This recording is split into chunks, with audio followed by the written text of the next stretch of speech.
ولقد سبقت كلمتنا لعبادنا المرسلين. It is the most important story in the country. The next major war for the United States is with ISIS.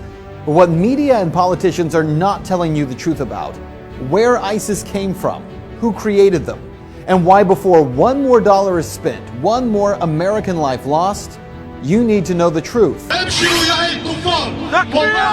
The first step toward truth is to be informed.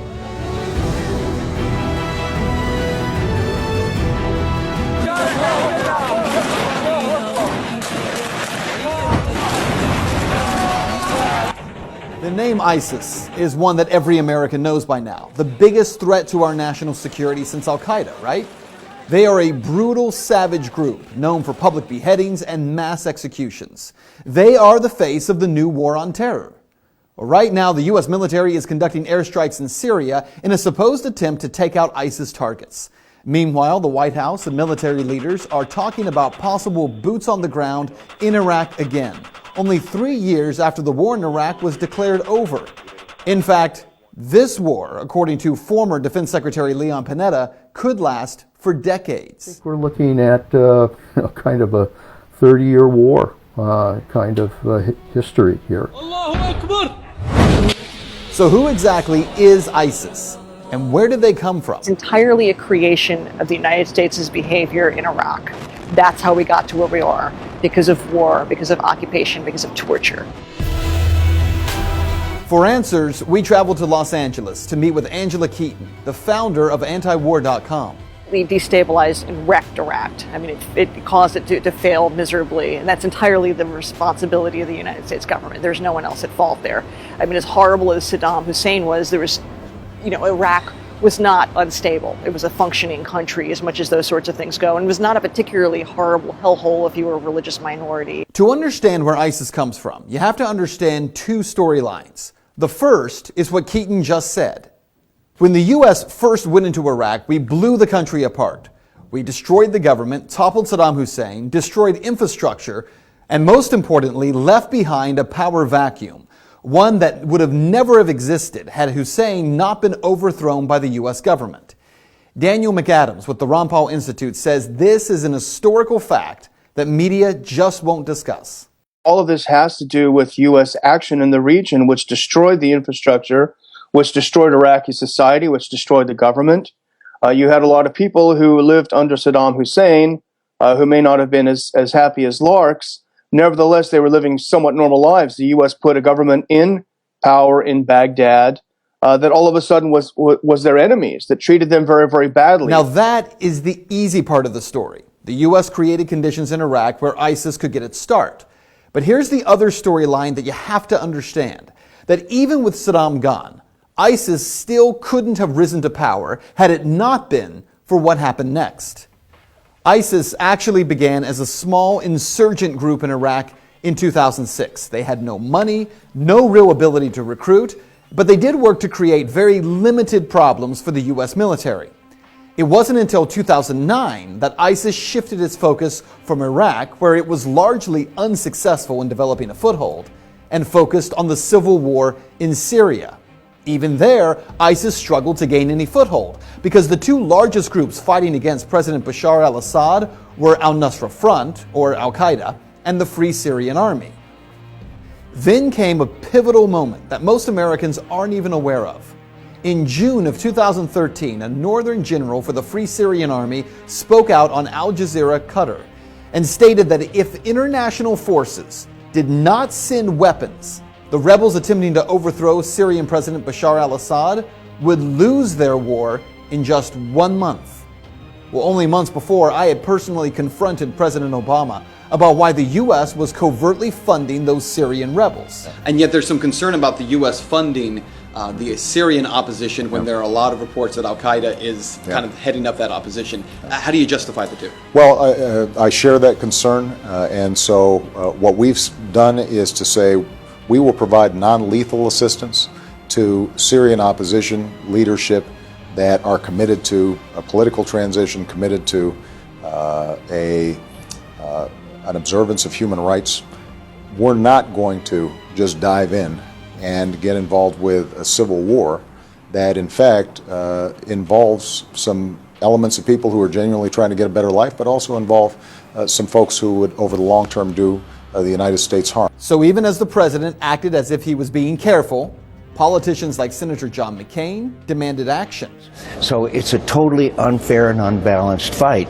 And now the rebels are the freedom fighters, the Syrian National Army are being beaten every place around Syria because of the overwhelming firepower, and air power is really the deciding factor.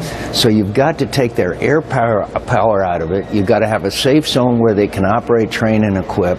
And we've got to turn this thing around. So what happened? Well, within just a matter of weeks of that Syrian general making his plea for international help, the U.S., the Saudis, Jordan, Qatar, Turkey, and Israel began providing weapons and training and money to the so-called rebel Free Syrian Army. By September of 2013, American media outlets, including CNN and the Washington Post, were reporting that CIA-funded weapons had begun flowing to Syrian rebels. The weapons were not American-made, but funded and organized by the CIA. The artillery was described as light weapons, some anti-tank weapons, and ammunition. But where it all fell apart, weapons that the U.S. insisted would be used by freedom fighters would be in less than 1 year in the hands of ISIS fighters. So where were these fighters coming from? Actually, from the Free Syrian Army, the group that John McCain insisted would help the U.S. to overthrow Assad. That same group actually giving weapons, selling weapons, and sending fighters to join with this new group called the Islamic State.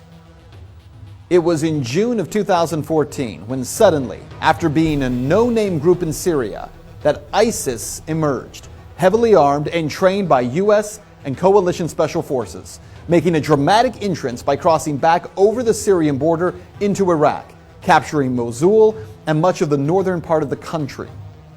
One of the most important facts that mainstream media ignores time and time again is that ISIS was able to grow so fast because of all the U.S. military equipment they were able to seize. Equipment that our military left in Iraq. Truckloads of Humvees, tanks, and weaponry that instead of taking or destroying, the U.S. government simply decided to leave behind.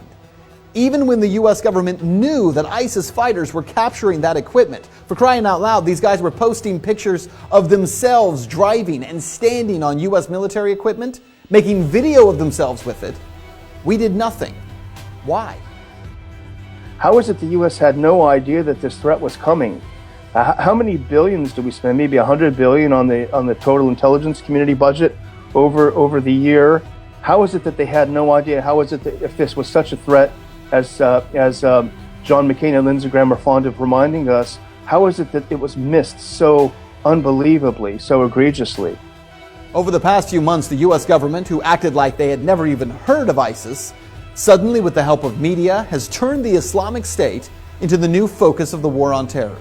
Now, as ISIS has continued its rise, recruitment is exploding, and the group is becoming stunningly wealthy. ISIS is the best funded terrorist group in the world. They make I think it's $2 million a day selling oil, much of it to Turkey, interestingly enough. And if you look at the U.S. response to this, the U.S. response to ISIS becoming extremely rich by selling oil and undercutting the competition is to blow up the oil fields, which to me makes no sense. You're blowing up the infrastructure. It happens to be in Syria, so you might think that there is another motive there. But why wouldn't the U.S. sanctions anything that moves when it's angry? Why can't you sanction the banks that are helping finance these deals? Why can't you sanction the oil companies that are participating in this? Why do you blow up the oil fields? It's a great question. And here are some other questions that defy logic when you start looking for answers. Why is the U.S. sending $500 million to the Free Syrian Army to fight ISIS when the FSA is one of the biggest suppliers of fighters and weapons to ISIS?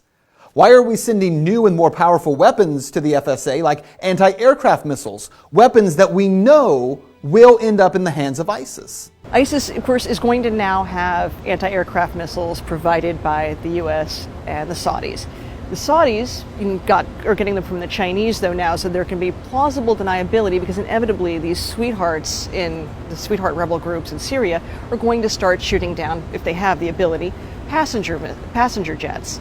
And then we're going to want the plausible deniability. Say, no, it's the Chinese weaponry, as if it's going to make any difference. Well, there are so many questions that we could ask, but let's just cut to the chase here, because what you need to know about this is that ISIS is not the creation of American inaction, which is what the media is going to tell you. No, they are the product of direct action. First, the action of creating the power vacuum in Iraq, and secondly, arming violent jihadists, hoping they would overthrow a leader in a neighboring Middle Eastern country. McAdams says the U.S. government is a victim of its own insane policies. Well, I think the U.S. is really a hostage to its own regime change philosophy. The U.S. is very good at blowing things up and destroying societies, but it is very, very bad at putting them back together. Is that true? Well, you decide. Fact. Our government armed Osama bin Laden and the Mujahideen in Afghanistan and created Al-Qaeda. Fact.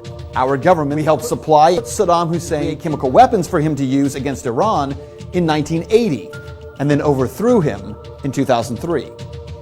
Fact. Our government trained rebel fighters in Syria who have become the group today known as ISIS, or the Islamic State. We have watched them commit every violent atrocity that you can imagine to people living in Iraq and Syria. And now we want American taxpayers to fund a 30-year war against them. No, it's not the U.S. government being held hostage by these crazy policies. It's the American people. And it's time that we reject the destruction of people groups around the world for the sake of foreign policy that makes so-called defense contractors rich and perpetuates violence, death, and destruction of entire people groups.